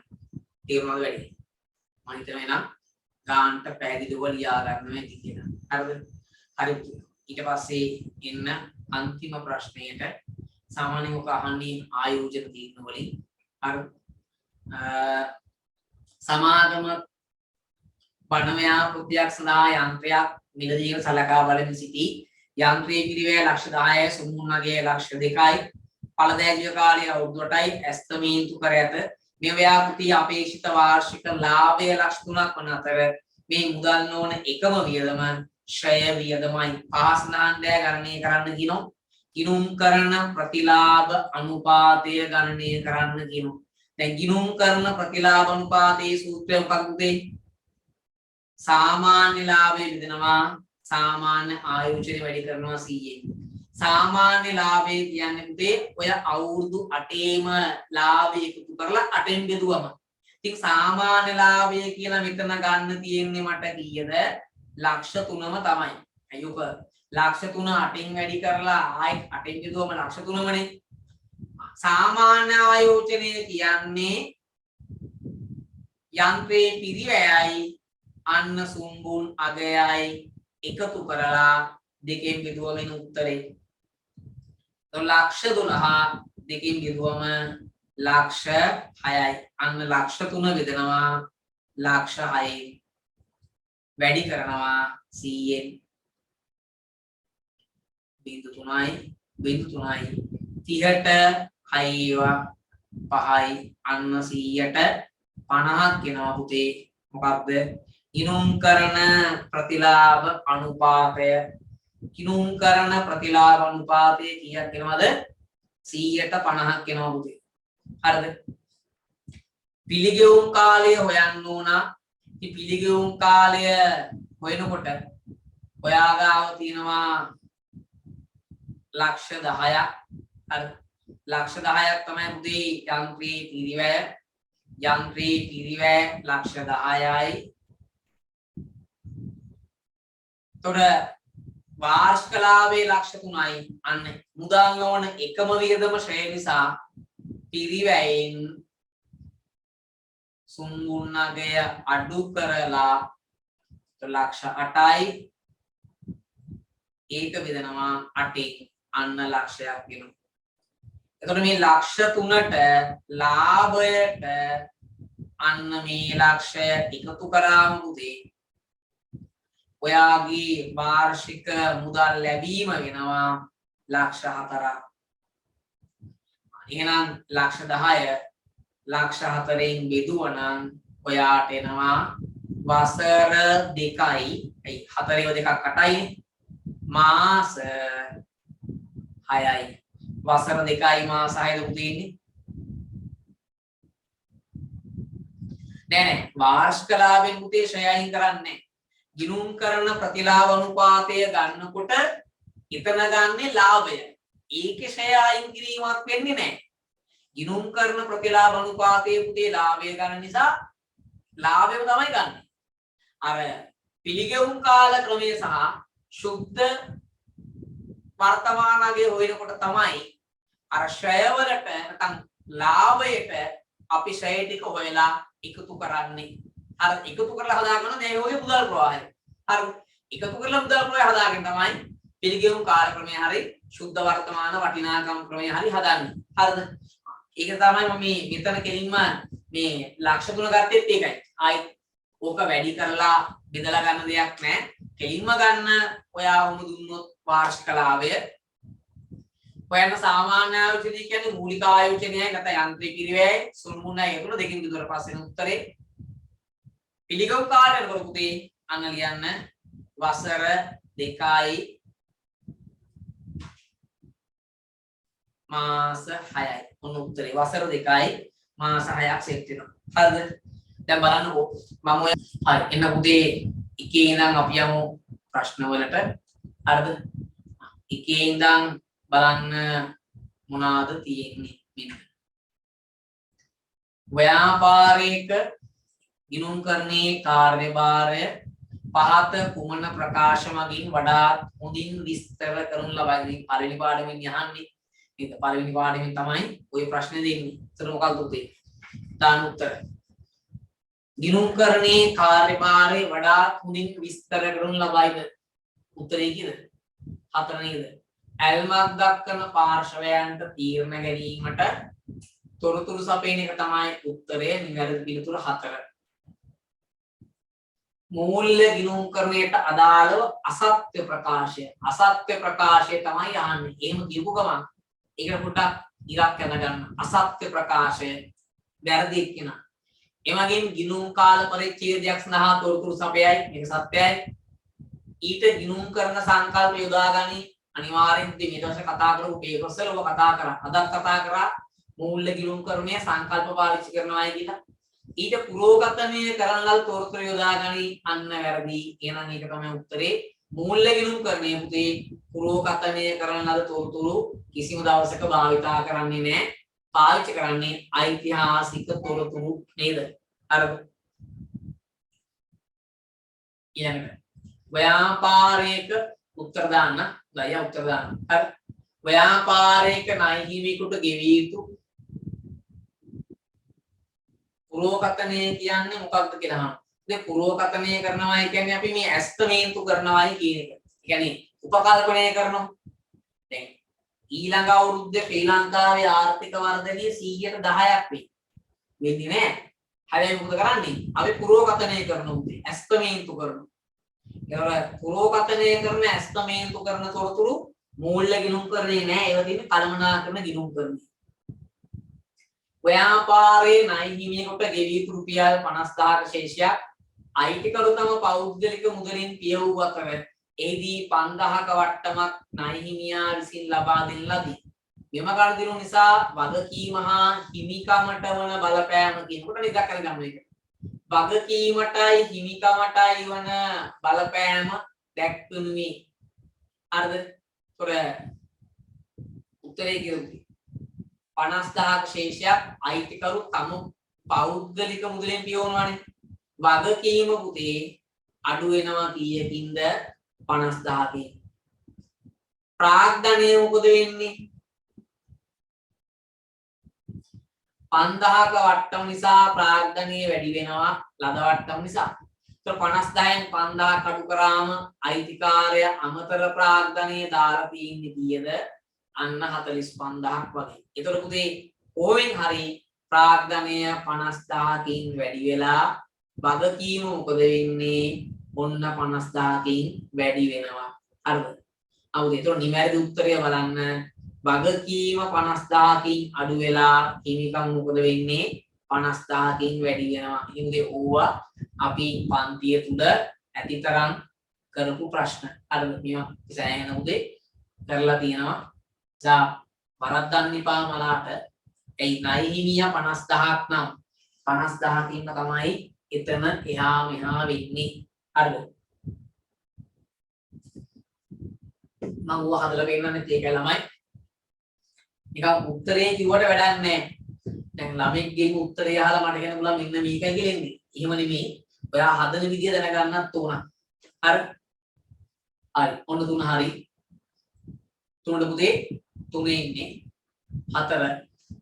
ලක්මාල්ගේ ව්‍යාපාරයේ 2021 මාර්තු 31 අවසන් වර්ෂය සඳහා අදාළ තොරතුරු පහ දැක්වෙන්නේ තොරතුරු දීලා. අමතර ප්‍රාග්ධන දීම ගැනීම 2024 වත්කම් 2024 වෙන වගකීම් 2021 වත්කම් 2021 වගකීම් දීලා. අපෙන් අහනවා ලාභය හෝ අලාභය. මේ මොකක්ද මේ? ලාභ සමීකරණය නේද? නම් අග වත්කම් වලින් අග වගකීම් අඩු කරනවා ලැබෙනවා අග ප්‍රාග්ධන 13න් 8ක් ගියාම 5යි 105යි. මුල වත්කම් වලින් 97න් අඩු කරනවා මුල වගකීම මෙයා 3යි මෙයා 4යි. ධන ගැනීම 5000යි ඍණාමතර ප්‍රාග්ධනය 25යි. මට දෙන්න උත්තරේ ලාභය හෝ අලාභය ඕක සුළු කරාම තේ කීයක් එනවද? ලාභය හෝ අලාභය ඕක සුළු කරාම කීයක් එනවද ඔයාට? ආපු ලාභය හෝ අලාභය කීයක් එනවද? 42000යි. 42000 කියන්නේ කීයද? එකනේ. අර හරි. 4ට 1 උත්තරේ 42000යි 4ට 1. 5. මම ඉතින් ඉක්මනින් හදාගෙන යනවා. අර උත්තරෙත් එක්කලා ඔය හදන විදිය පොලේ ඉක්මනට කටුවට දාගන්න. අර හරි. 5. නිමියදුම් නිෂ්පාදනය කරන ව්‍යාපාරයක පහත ගණන් සටහන් කිරීම සඳහා භාවිතා කරන මූලික පොත් දැක්කන අනුපිළිවෙලවන්නේ මේ නිමියදුම් නිෂ්පාදන ව්‍යාපාරයක් නේ.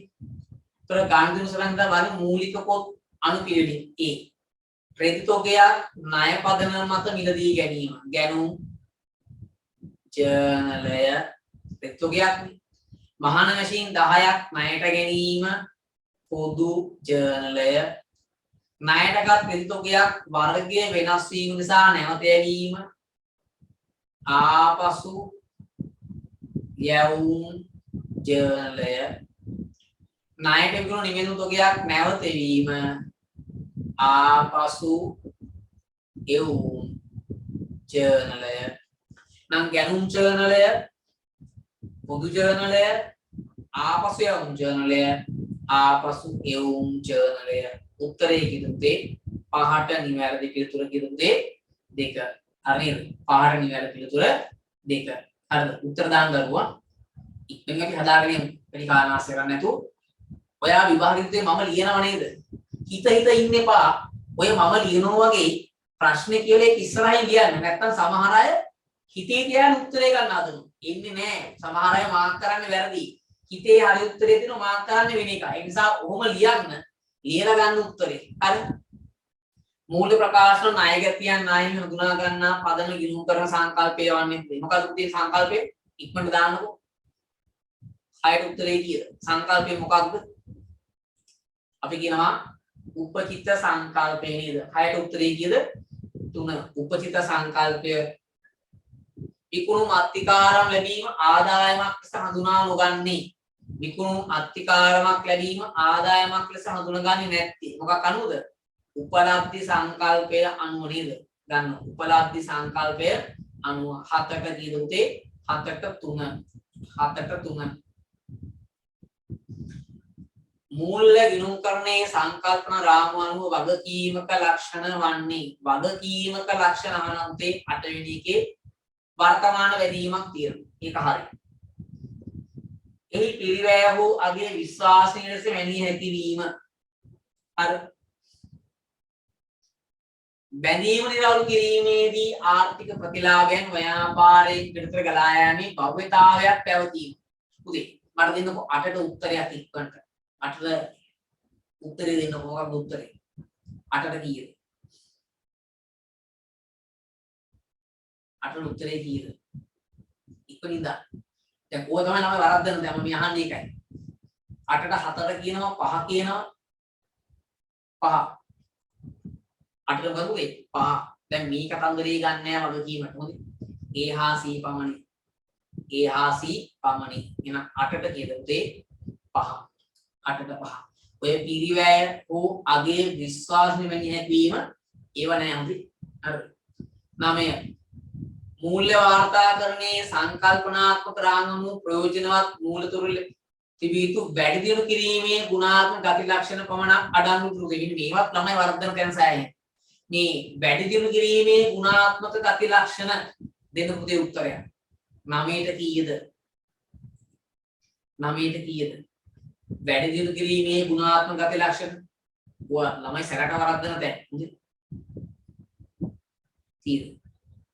හොඳයි ඔක්කොම වගේ කියනවා 5 කියලා. මේ අදාළ බව තිබ්බොත් වැරදි. ඇයි? ඒක මූලික ගුණාත්මක ලක්ෂණයක්. අදාළ බව, විශ්වාසනීය බව ඒව තිබ්බොත් වැරදි.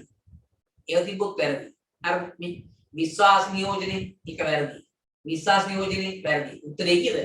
5. මූලික ගුණාත්මක ලක්ෂණ දෙක තමයි අදාළ බව සහ විශ්වාසනීය බව. ඒ දෙක අයින් කරාම අන්න උත්තරේ නිකන් එනවා. වැඩිවීමත් අඩුවීමත් පිළිවෙලින් බැරවන්නේ. වැඩිවීමත් අඩුවීමත් පිළිවෙලින් බැර වෙනවලු. මොකක්ද? වැඩිවීමත් අඩුවීමත් පිළිවෙලින් බැර. උත්තරයක් දෙන්න පට්ට සරලයි තමයි. හරි. අපේ අතින් වරදින්න පුළුවන්. ඊට උත්තරේ. 4ට 3ද? 3නේ. 3 උත්තරේ. 2021 3.31 දින පෙරේරා ව්‍යාපාරයේ ශේෂ පිරික්සම සමාන වූ බැවින් වෙනස අවිනිශ්චිත ගිණුමක මාරු කරන ලදී. විමර්ශනයේ පහදා හෘදරවුලිය වැරදි නිවැරදි කිරීමට පෙර අවිනිශ්චිත ගිණුමේ ශේෂය නම් දෙමි. අවිනිශ්චිත ගිණුම හදලා මට දෙන්නකෝ මොනවා දෙන්න උත්තර. මොකද උත්තරේ කීයද උදේ? 11ට උත්තරයක් දෙන්න ඕන නැහැ ඉක්මනින්. 11ට උත්තරේ කීය දෙන්නේ?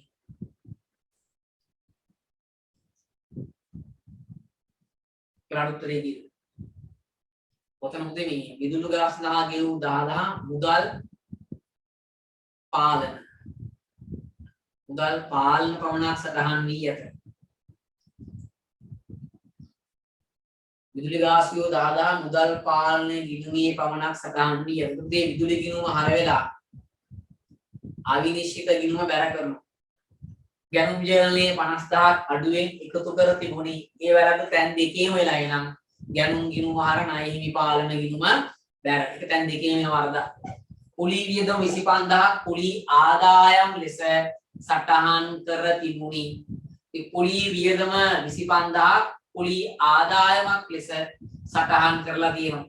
ඒතර ගිණුමේ වෙච්ච වරදක් නෙමෙයිනේ. ඒ කියන්නේ සමස්ත දික්ත සටහන මොකද වෙලා තියෙන්නේ? උතන වැරදිලා තියෙනව නේද? සමස්ත ඩබල් එන්ට්‍රිය මොකද වෙලා තියෙන්නේ? උතන එන වැරදිලා තියෙනවා. හරිද? සමස්ත ඩබල් එන්ට්‍රියම වැරදිලා තියෙනවා. ඊට පස්සේ ණය හිමියෙකුට ගෙවූ 30000 ණයගැටි පාලන ගිණුමේ මුදල් ලැබීම ලෙස සටහන් කර තිබුණි.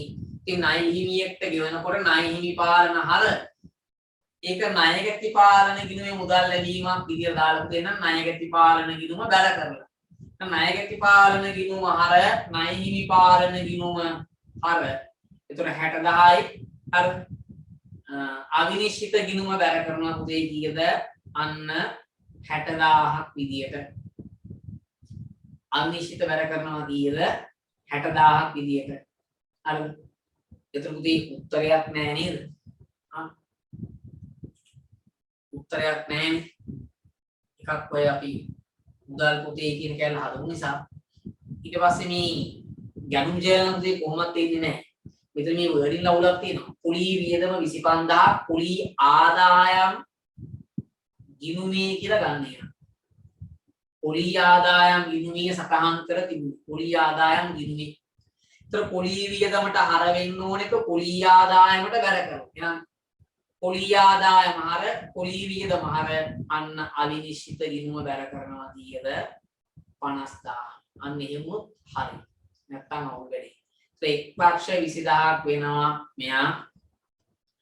මෙයාත් එක් ලක්ෂ 20000යි.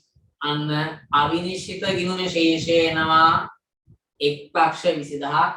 වැරදි නිවැරදි කිරීමට පෙර ශේෂය එක් ලක්ෂ 20000ක් ඉදපුතේ හර විදියට ගන්න 3.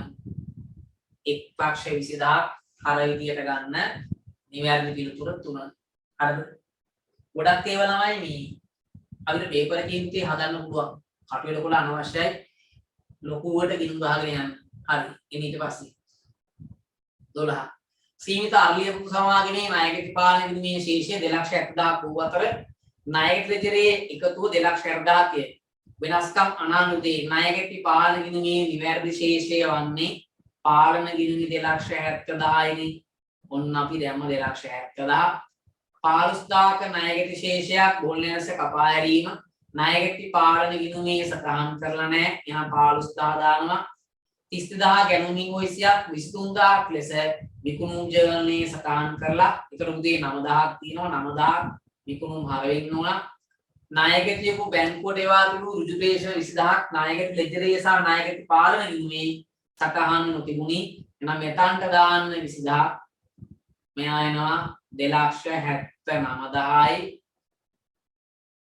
2,79,000න් අන්න අඩු කරනවා මෙයා 4යි මෙයා 4යි එනවා කීයද? 2,44,000. උත්තරේ කීයද?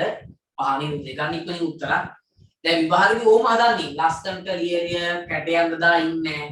ඉතේ ආකෘතිය තිබ්බා අගයන් ටික විතරයි දාන්නේ. ලියලි ඉන්න වෙලාවක් නේව ලස්සනට 13 14 15 ප්‍රශ්න වලට පිළිතුරු සපයන්න කියනවා. 13 රසුදුගේ පොත්වල 2019 9යි 10 සිට 9යි 30 දක්වා සිදු වූ ගණනවල මූලාශ්‍ර ලේඛනය වන්නේ ඉන්වොයිස් මිල 2,00,000ක් වූ භාණ්ඩ 2020 9යි 10 වන දින රසුදු විසින් චාරිකාට 100,000ක වෙළඳ වට්ටමක් අඩු කිරීමෙන් පසුව ණයට විකුණන ලදී. රසුදුනේ අහන්නේ ණයට වික්කනම් ඉන්වොයිස් එක. ලියා ගන්න ඉන්වොයිස් එක. ඉන්වොයිස් පිළි 60,000ක් වෙන පිළිවෙල හදිස්තරවල ආපසු හරවා එවලා බැරපත මුදල් වැට්ටමක් ලැබීම පසු චාරිකා රසුළු මුදල් පියවන ලදී. අන්න පුතේ අපි කියන මොකක්ද? ලදුපත. එහෙනම් උත්තරේ කීයද? 13ට 1. එනි උත්තර දාන්න 13ට කීයද? 1. 13ට 1. අර 13ට කිව්වේ 1. ඊට ගණදිනු වලට දාලා චාරිකාගේ පුත්තල ගණදිනු සටහන් කරන අවශ්‍ය මූලික පොත් දින අනුපිළිවෙලින් දැක්වෙන්නේ. මූලික පොත් දින අනුපිළිවෙලින්. චාරිකාගේ පුත්තලනේ චාරිකා රසුදු කියන්නේ අපි. රසුදුසින් චාරිකාට 100,000ක වෙළඳ වට්ටමක් අඩු කිරීමෙන් පසු ණයට විකුණන ලදී. ඉතින් චාරිකාගේ ඕව මොනවාද වෙන්නේ? ගැනුම්. අන්න ගැනුම් ජර්නලයේ තියෙනවා. එතකොට රසුදුගේ බැරපත චාරිකාගේ හරපත ආපසු යවුම් ජර්නලයේ තියෙනවා. රසුදුගේ ලදුපත චාරිකාගේ ගෙවීම් වවුචරය අන්න මුදල් ගෙවීම් ජර්නලයේ තියෙනවා. හරිද? તો චාරිකාගේ පුත්තල මට ඉන්නේ නම් 14ට 2. ඔයාලට කීයද දන්නේ නැහැ ඉන්නේ. චාරිකාගේ පැටින් කොහොමද කීයද? 2 නේද? 14ට 2. 14ට 2. ඉහත ගණන් අදාළව ඉහත ගණන් වලට අදාළව රසුදුගේ ශුද්ධලාභී වැඩිවීම වන්නේ ශුද්ධලාභී වැඩිවීම ගන්නකොට. ତොර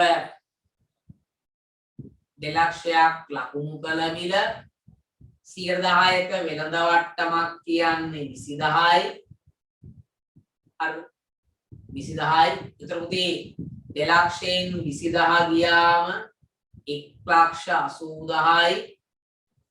එම භාණ්ඩවල පිරිවැය 1,20,000යි. ඉන්වොයිස් පින 60,000ක් වෙන භාණ්ඩ අන්න 60,000 අඩු කරනවා විකුණුම් මිලෙන්. පිරිවැය අඩු කරනවා 40,000 පිරිවැය. එතන මෙහා එනවා 1.20යි. මෙහා එනවා 80යි. අන්න එනවා කීයද 40ක්. දල ලාභය 10%ක මුදල් වට්ටමක් ලැබීම පසු චාරිකා රසුට මුදල් පියවන ලදී. 10%ක වෙළඳ වට්ටමක් නේ. එතකොට මේ චාරිකාට වික්කේ 180ක. චාරිකා ඉරුවේ 60යි. චාරිකාගෙන් තමට 120ක් ලැබෙන්න ඕන. අන්න දුන්නු වට්ටම කීයද දැන්? දුන්නු වට්ටම බලන්නේ 120කට 100ට 10ක් 12යි. උත්තරය 28ද ළමයි. බලන්න 28ද පුතේ ඉන්නේ උත්තරය. 15ට පුතේ උත්තරේ කීයද? 15ට මට නම් ඉන්නේ 2. 15ට මට ඉන්නේ උත්තරය 2. හරිද? ඔයාට ආ උත්තර දාගෙන යන පුතේ මට 15ට මට ඉන්නේ උත්තරය 2. හරිද? ඔය වගේ ලකුණු කළ මිලෙන් වෙළඳ වට්ටම අඩු කරලා විකුණුම් මිල ගන්න ඕන. විකුණුම් මිල සහ විකුණුම් පිරිවැය තියෙනවා. ආපසු එවනකොට විකුණුම් මිලයි පිරිවැයයි දෙකම අඩු වෙනවා. ඒතර දල්ලාභෙ වෙන්නේ 40යි. දුම් වට්ටමක් දෙන්න නිසා දුම් වට්ටම අඩු නාමන්න කියුත්තේ 28යි. 28යි. හරියද? දෙකනේ උත්තරේ. තමයි දෙන්නකො 16 උත්තරයක් මට 16 කියෙන්නේ. සීමිත පොබුදු සමාගම විසින් 2018 4යි පළවෙනි ගොඩනැගිල්ලක් ඉදිකිරීමට ආරම්භ කරන ලදී. ඒ ප්‍රධාන ඉදිකිරීම කටයුතු 2020 4යි එකවන විට නිම කළේය. මෙම ගොඩනැගිල්ලට ජලය විදුලිය ආදී පහසුකම් ලබාගෙන එය භාවිතයට සුදුසුකත්වයට පත් වූයේ 2020 6යි පළවන දිනේ. ගොඩනැගිලි නිල වශයෙන් 2020 6යි 15 වන දින විවෘත කරන ලදී. ඒ කාර්යාලය කටයුතු ආරම්භ වූයේ 2020 7යි පළවන දිනය කියනවා. දැන් දිනනේ ගොඩක් ගොඩ ගහලා තින්නේ උතන. දින වලින් තමයි උතන ගොඩක් පාට අඳවන්නේ. ඒ කේස් 16 අනුව එම ගොඩනැගිලි ශ්‍රය ප්‍රතිපාදනය ආරම්භ කළ යුතු වන්නේ කෙදින සිට. අපි ශ්‍රය ප්‍රතිපාදනය ආරම්භ කරන්නේ කවදා ඉඳන්ද? ආගමයි දෙන්න උත්තරයක්. ශ්‍රය ප්‍රතිපාදනය ආරම්භ කරන්නේ කවද ඉඳන්ද? උත්තරේ කීයද? උත්තරේ කීයද උතේ?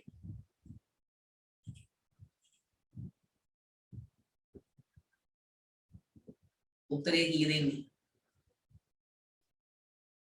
මෙයා නේද? 2020 6යි පළවෙනිදා ඉඳන්. තුන උත්තරය භාවිතයට සුදුසු තත්ත්වයට පත් වූ විට මේ වචන සෙට් එක ප්‍රමිතියේ එහෙමම තියෙනවා නේද? භාවිතයට සුදුසු තත්ත්වයට පත් වූ විට ඊට වශයෙන් විවෘත කරන්න කාර්යභාරව කරන්න එහෙම අවශ්‍යතාවයක් නැහැ. ඉතින් ඔය ප්‍රමිතය ඔයා දන්නවද කියලා පරීක්ෂා කරන විදිය. හරිද? LKS 37 ප්‍රතිපාදන අසම්භාව්‍ය වත්කම් අසම්භාව්‍ය වගකීම් ප්‍රමිතිය අනුව පහත කුමන අයිතමයන් මූල්‍ය තත්ත්ව ප්‍රකාශනයේ ප්‍රතිපාදන ලෙස හඳුනා ගනීද? 17ට උත්තරයක් දෙන්නකො මට. 17ට උත්තරය කීයද? 17ට උත්තේ උත්තරය කීයද? සේවක වන්දිවෙන් කිරීම ප්‍රතිපාදනයක්. අපි ඕක ප්‍රතිපාදනයට ගන්නවා. ප්‍රමාණය හෝ කාර්ය අනිශ්චිතතාවයක් තියෙනවා. ෂෙයර්ස් නහවෙන් කිරීම ප්‍රතිපාදනයක්ද නෑ. ඒක ඇස්තමේන්තුවක්. මතක තියාගන්න. ෂෙයර් වෙන් කිරීම කෙනෙක් ඇහුවොත් මොකක්ද මේක? ඇස්තමේන්තුවක්. වගකීම් සාතික මත ඉල්ලීම් ස්ථාවෙන් කිරීම අන්න උදේ ගන්නවා. ඒක ගන්නව නේද? එහෙනම් A සහ C පමණි අන්න කීයද 17ට නිවැරදි පිළිතුර 4 14 නිවැරදි පිළිතුර 4. දැන් මේ ප්‍රමිතාන්නේ ඔක්කොම SLF RS 16 කල්බදු ප්‍රමිතිය අනුව සීමිත සාරාංග පොදු සමාගමේ ගනුදෙනු දීලා කල්බදු කාලය අවුරුදු 4යි මූලික ගෙවීම ලක්ෂ 5යි ඍජු පිරිවැය 50000යි ආරම්භක ගෙවිතුන වාර්ෂික වාරික වටිනාකම 2,50,000 බැගින් වාර්ෂික වර්ධක පොලි අනුපාතය 10%යි වට්ටම් සාධක දීලා පත්කමේ භාවිත හිමිකම ලෙස හඳුනාගත යුතු වටිනාකම අහනමු කියන්නේ භාවිත හිමිකම ලෙස හඳුනාගත යුතු වටිනාකම දැන් ඒක නම් ඔයාලම තමයි ගන්නේ මම ක්‍රමය කියන්නම් මොකද කරන්නේ කියලා. එතකොට මේ වට්ටම් සාධකයෙන් අන්න වාරිකය මොකද කරන්නේ වැඩි කරනවා. වට්ටම් සාධකයෙන් වාරිකය වැඩි කරනවා. වට්ටම් සාධකයෙන් වාරික ටික වැඩි කරාම මට දෙන්න පුතේ අවම කල්බදු ගෙවීම වල වර්තමාන අගය කීයක් එනවද? ඔය ඉන්නේ වට්ටම් සාධකයේ වාරිකයෙන් වැඩි කරාම ඉන්නේ අවම කල්බදු ගෙවීම වල වර්තමාන අගය. අවම කල්බදු ගෙවීම වල වර්තමාන අගය කීයක් එනවද? මේ වට්ටම් සාධකයේ වාරිකයෙන් වැඩි කරාම අද ගන්න ප්‍රමිතිය එහෙමයි. දැන් ඔය ප්‍රමිතිය මතක නැත්තම් මොකද කරන්නේ? ඔක ෂෝ කරලා ළමයි රෙකෝඩින් එක දාලා දිනවා channel එකේ ගිහිල්ලා බලන්න. කල්බදු ප්‍රමිතිය වීඩියෝස් වලට ගිහිල්ලා පුතේ බලන්න. ඕක තියෙනවා. ඔය විදිහට ඔක්කොම ටික හදලා. හරිද? හරි. අනිවාර්යෙන් මේ කැලලා තියෙන්නේ. මට උත්තර දෙන්න කීය දෙන්නේ? 7,92,250.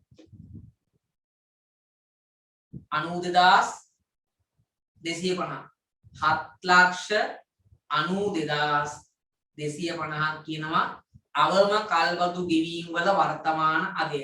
ඔය අවම කල්බදු ගෙවීම් වල වර්තමාන අගයට එකතු කරනවා මූලික ගෙවීම ලක්ෂ 5යි ඍජු පිරිවැය 50000යි ඔක්කොම එකතු වුණා පුතේ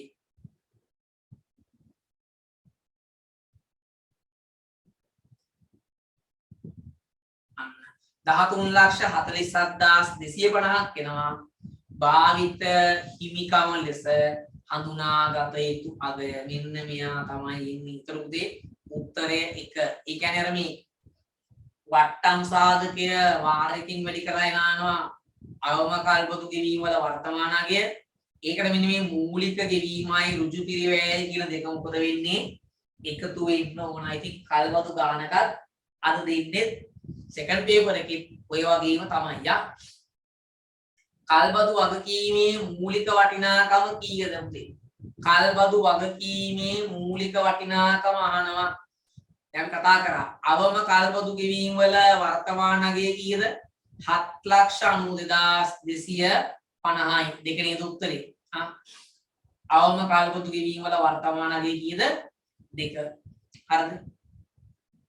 මේ වෙනමුදේ ප්‍රමිත ලියුට් එක කන්න ගෙදර ඉන්න ගමන් මේ ප්‍රමිත ආන්නේ ඔක්කොම ෆස්ට් පේපර් මේ බහුතරයක් අහන්නේ උනාද? ප්‍රමිත ඔක්කොම අහලා තියෙනවනේ. හරි. ප්‍රමිත එක ලියුට් එකනේ ප්‍රමිත ලියුට් දෙකක් ඇති වාගයක්. LKS 8 ගිණුම් කරන ප්‍රමිතය අනුව ගිණුම් කරන ප්‍රතිපත්ති ඇස්තමේන්තු වෙනස් වීම සහ වැරදි ප්‍රමිතියට අනුව පහත ප්‍රකාශ දී ඇත කියනවා. ඉහත තොරතුරු වලින් අන්වයින් අහනවා සත්‍ය වන්නේ කුමක්ද? මොකක්ද හරි? මොකක්ද හරි පුතේ? විස්තර උත්තරයක් දෙන්නකෝ මට. මොකක්ද මේ කියීමෙන් හරි? ගිණුම් කරන ප්‍රමිතයක අවශ්‍යතාවය මත ගිණුම් කරන ප්‍රතිපත්ති වෙනස් කළ හැකිය කියනවා. දැන් ප්‍රමිතයක අවශ්‍යතාවය මත ප්‍රතිපත්තියක් වෙනස් කරන්න පුළුවන් කියන පුතේ. ඒක හරිද වැරදිද? ආලමයි. ඒක හරි නේද? ප්‍රතිපත්ති වෙනස් කරන්න නම් ප්‍රමිතයක අවශ්‍යතාවය මත හෝ කළමනාකරණයේ විනිශ්චය මත මේ ප්‍රමිතිය බලපෑතුනේ 2013 1 දින සිටය. ඒකත් හරි. ගිණුම්කරණයේදී ඇස්තමේන්තු සැලකිල්ලට නොගැනී වැරදි අපි බහුතරයක් දේවල් යන්නේ ඇස්තමේන්තු වලින්. එහෙනම් 20ට නිවැරදි පිළිතුර කීයද? 2. ඉතින් අපි කරන්නේ මේ ඇස්තමේන්තු. අර ගිණුම් කරන්නේ. ආදායම් ප්‍රකාශයට මාරු කළ යුතු සමාජික මුදල් ආදායම අහනෝ. සමාජික මුදල් ගිණුම රුල් කරනවා. හිඟ 9500යි. කලින් ලද තියෙනවා 5500යි. අන්න ඊට පස්සේ අවුරුද්දේ අගහිඟ තියෙනවා 8500යි. අකලින් ලද 5000යි. ලද මුදල 80ක් නම් 10 බිඳුවක 14න් අතර එකක් ඉතුරුයි 94යි. 94න් පහක් ගියාම 89යි. එතකොට එන්නේ කීයද? 79යි 500 දෙන්නේ. 21ට බලන්න 79යි 500ද කියන්නේ. 79යි 500 එනවා. හරිද? 79යි 500 එනවා. හරි. ජයමිනි ව්‍යාපාරයේ ණය විපාක ගිණුමේ ආරම්භක ශේෂ ලබා ගන්නා මූලාශ්‍රය වන්නේ. ආරම්භක ශේෂ ලබා ගන්න මූලාශ්‍රය මොකද පුතේ 22ට? පොදු චර්ණය 22ට පුතේ 1 මෙයාට 4. සිසිර ව්‍යාපාරයේ සුළු මුදල් අග්‍රිමය 3500කි 2020 ජනවාරි 31 වන දින සුළු මුදල් ශේෂය 500ක් විය. 2021 පෙබරවාරි මාස සිට සුළු මුදල් ශේෂය අග්‍රිමය 5000 වැඩි කිරීමට තීරණය කර ලද්දේ නම් 2021 පෙබරවාරි 1 වන දින ප්‍රතිපූර්ණය කළ යුතු සුළු මුදල් අග්‍රිමය වන්නේ අනුග්‍රමී ප්‍රතිපූර්ණය කළ යුතු සුළු මුදල් අග්‍රිමය වාගෙන් අහනවා කීයක්ද කියලා. 21 අමුතුවෙන් 21 මේක 21 වෙදි හරි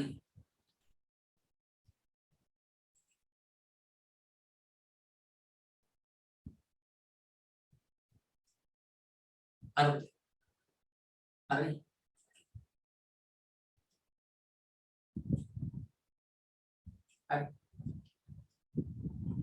ඊට පස්සේ ළමයි 23ට උත්තරයක් දෙන්න පුතේ. 23ට කීයද ඉන්නේ? දැන් 1යි 31 ශේෂය 500යි. කලින් අග්‍රිමය 3500ක් තියෙන්නේ. එහෙනම් 3000ක් තමයි ප්‍රතිපූර්ණය කරන්න උනා. මේ 500ක් අතේ තියෙනවා. අග්‍රිමය 5000 දක්වා වැඩි කරන් තීරණය කරා නම් ප්‍රතිපූර්ණය කරන මුදල කීයද? 4500යි. එහෙනම් 23ට කීයද? 4. 23 කියද්දී 4. හරිද? 23ට 4. ඊට පස්සේ නවලාභ අනුපාතය හොයන්න කියනවා. මතක ඇති උදේ අපි තියරි ක්ලාස් එකේ නවලාභ අනුපාතය හෙව්වා. A සහ B අතර අනුපාතය 4:3 කියන්නේ 10න් 3යි 10න් 7යි 10න් 3යි. කවුද ඉන්නේ? C. C කියනවා කීයක් ඕනද? 6න් එකක් ඕනයි කියලා. ඉතින් මේ C ට 6න් එකක් දුන්නොත් මුන් දෙන්නට විතර වෙන්නේ කීයද? 6න් 5යි. නේද? 6න් 5යි. ඒතර 6න් 5ක් තියෙනකොට ඒට දෙන්න ඕන 6න් 5න් 10න් 7ක්.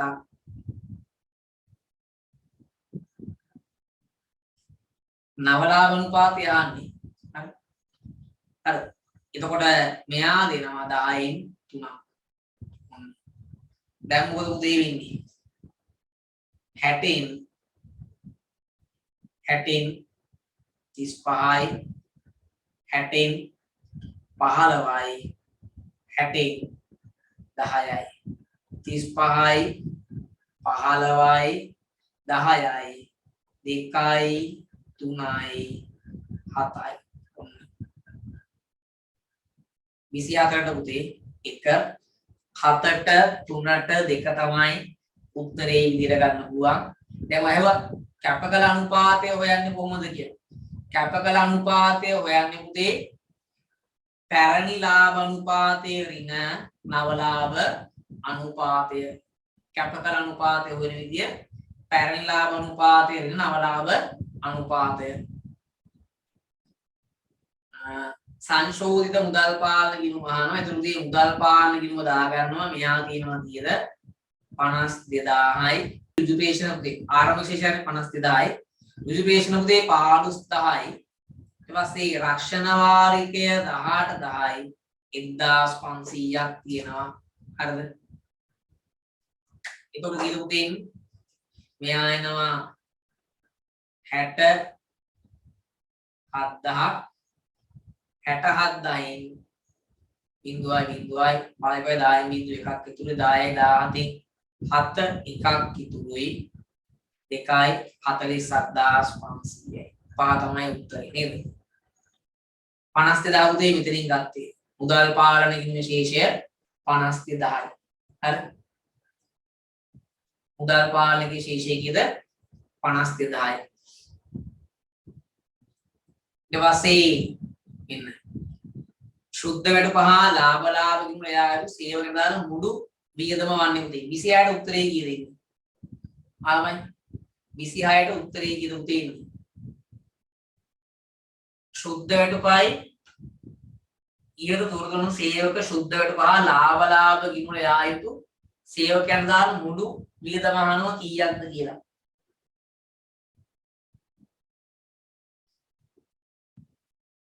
කීයද ළමයි ඉන්නේ දල වැටුප තියෙනවා ලක්ෂ 5යි දල වැටුපෙන් අනිවාර්යෙන් 25000 ණය වාරිකය අඩු කරනවා අර්ථ සාධක අරමුදල් දායකය අඩු ගන්න තමයි සේවකයාගේ අඩු ගන්න සේවකගේ ලක්ෂ 5න් 65000ක් ගියා නම් 435000ක් කියනවා මොන වැටුපද සුද්ධ වැටුප හරි වැටුප් වියදම මුළු වියදම දල වැටුප ලක්ෂ 5යි සේවක EPF 60000යි ඔක්කොම කීයක් එනවද 560000ක් එනවා උත්තරය කීයද උත්තරය 2 හරිද උත්තරය 2 ඔය හදා ගන්න වැඩි වෙලා ගන්න එපා ඉක්මනින් වැඩේ කොට දා ගන්න 26ට 2 හරි හරිද හැමතිස්සෙම උදේ අඩු කෑල්ල තමයි සේවකයා. ඒ කියන්නේ 100ට 8 හෝ දැන් මේක ලක්ෂ පාට 100ක් කියන්නේ 40000යි. ලක්ෂ පාට 112ක් කියන්නේ 60000යි. අඩු කෑල්ල අපි වැඩි කෑල්ල ව්‍යාපාරය. 27 හවුල් කරපු විසින් හවුල් යාව ලබා දෙන ණයක් සම්බන්ධයෙන් පාත කුමන ප්‍රකාශ නිවැරදි වේද? උදේ 24 උත්තරේ කියමු. මොකක්ද ප්‍රකාශ නිවැරදි? A හවුල්කරුවන්ට ලාභලා විසර්ජනය කිරීමේදී ණය පොලී ගලපනු ලබයි. ඒක සත්‍යද පුතේ? වැරදි නේද? ලාභලා විසර්ජන ණය පොලී ගලපන්නේ නැහැනේ අපි කිසිම දවසක. එහෙම දෙයක් කරන්නේ නැහැ. ණය මුදල හවුල් ව්‍යාපාරයේ හිමිකමේ කොටසක් ලෙස සැලකයි. ඒකත් වැරදි. ඒක වැරදිනේ. වෙනත් ආකාරයකට එකඟ වීම මැද විටදී වාර්ෂික 25ක පොලියකට හිමිකම් කියයි. අන්න C හරි උත්තරේ 3. උත්තරේ 28ට 3 28 29 30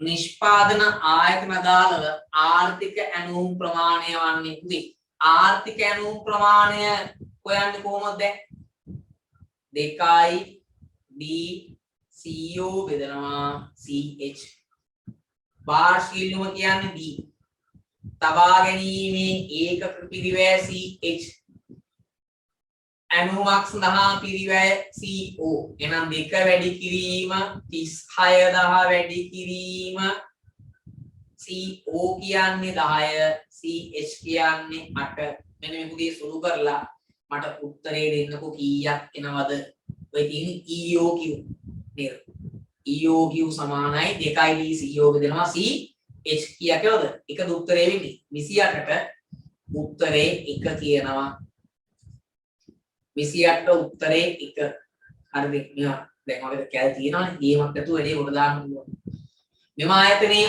අවම තොග මට්ටම කීයද ඉතින් අවම තොග මට්ටම කියන්නේ යලි ඇණවුම් මට්ටමනේ යලි ඇණවුම් මට්ටම ඍණ සාමාන්‍ය පරිභෝෂණ වැඩි කරනවා සාමාන්‍ය ඇණවුම් කාලේ එහෙනම් සාමාන්‍ය යලි ඇණවුම් මට්ටම කියන්නේ 400 වැඩි කිරීම 4 1600 ඍණ සාමාන්‍ය පරිභෝජනය කියන්නේ 600 දෙකෙන් බෙදුවම 300යි. සාමාන්‍ය අනුන් කාලය කියන්නේ 6 දෙකෙන් බෙදුවම 3යි. අනේ 1600න් 900ක් ගියාම එනවා 700ක්. බලන්න උත්තරේ එන්නේ 3ද කියලා 29ට 3. එහුදේ ඉහත නිෂ්පාදන ආයතනයේ වසරකට තොග ඇනුම් කළ යුතු වාර ගණනක් දෙන්න උත්තරේ මට. ඕවා ඔක්කොම සූත්‍ර මන් දීලා තියෙනවා. වසරකට තොග ඇනුම් කළ යුතු වාර ගණන. ඇනුම් වාර ගණන. ඇනුම් වාර ගණන සමානයි D බෙදනවා කවුද පුතේ? EOQ. D කියන්නේ කීයද? 36000 බෙදනවා අන්න 300න් කීයක් එනවද වාර? 120යි. උත්තරය කීයද පුතේ? උත්තරය 2. හරි. උත්තරය 2. ඔන්න ඕක හරි. හරිද? හරි. ඒතර උදේ ඔන්න ඕකත් ඉවරයි. ඕකේ සෙකන්ඩ් එක තියෙනවා. කොහොමම පැය 3ක් යන්නේ. ඔයාට ඔක්කොම ගණන් හදන්න බැරි නම් පුළුවන් ගණන් ටික හදලා නතර කරන්න කියන්නේ. ඔයාලට වැදගත් වෙන ගණන් ටික හදලා නතර දාන්න උදේ. ඒතර ওই පේපර් එකත් ඉවරයි. ආයෙත් බලන්න කරන්න දෙයක් නැහැ.